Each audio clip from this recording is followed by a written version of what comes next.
La mente creativa y el éxito, por Ernest Holmes. Parte 1. Una investigación acerca de la verdad.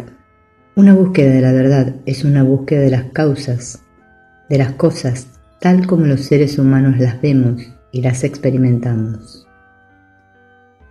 El punto de partida de nuestros pensamientos debe ser siempre nuestras experiencias.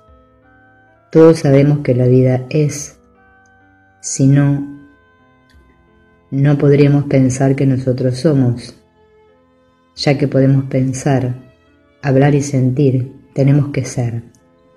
Vivimos, somos conscientes de la vida, por lo tanto somos, y la vida es. Si somos vida y conciencia, autoconocimiento, entonces concluimos que provenimos de la vida y la conciencia. Comencemos entonces con este simple dato. La vida es y la vida es consciente. Pero, ¿cuál es la naturaleza de la vida? ¿Es física, mental, material o espiritual? Una observación cuidadosa basada en la lógica, más que en una mera opinión personal, hará mucho para aclararnos algunas de estas cuestiones que a primera vista nos dejan perplejos por su magnitud. ¿Cuánto de lo que es puede ser llamado vida? La respuesta debería ser: la vida es todo lo que hay. Esta es la razón de todo lo que vemos, oímos, sentimos, todo lo que experimentamos.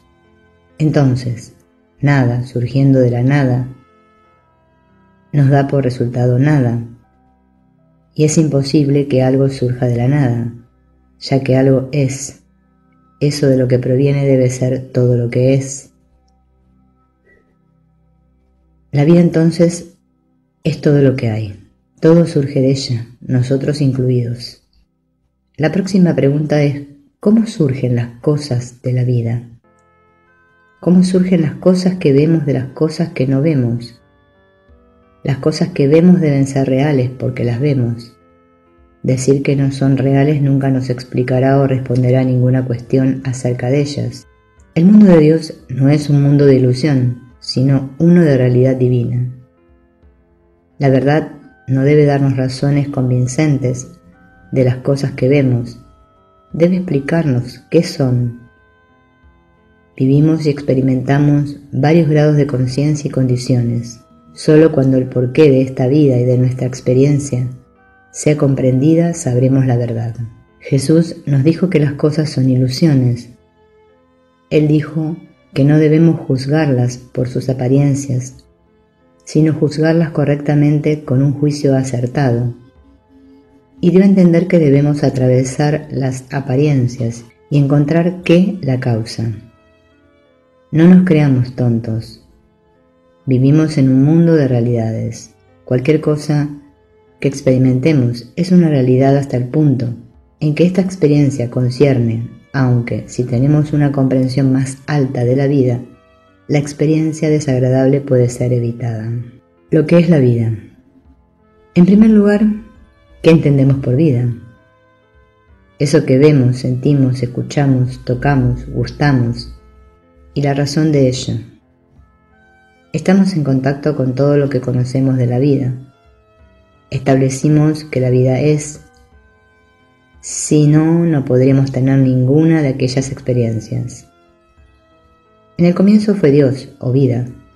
De esta vida que es, todo es hecho. La vida fluye a través de todas las cosas. No hay algo así como materia muerta. Más aún, la vida es una y no puede ser cambiada excepto dentro de sí misma. Todas las formas son formas de esta unidad y deben surgir a través de alguna actividad interna. Esta actividad interna de la vida o naturaleza debe ser alguna forma de autoconciencia o autoconocimiento. En nuestra humana comprensión podemos llamar a este conocimiento interno o conciencia pensamiento. El espíritu o vida o Dios extrae las cosas de sí mismo a través del autorreconocimiento o autoconocimiento, o como lo llamaremos nosotros, pensando. Ya que Dios es todo, nada le impide hacer lo que Él desea, Y la pregunta, ¿cómo surgen las cosas? Se responde, Dios las extrae de sí mismo. Dios piensa o conoce. Y esa cosa que piensa o conoce surge de sí mismo y son una extensión de sí mismo. No hay otra explicación posible para lo que vemos. Al menos que la gente acuerde con esto, nunca comprenderá que las cosas no son materiales, sino espirituales.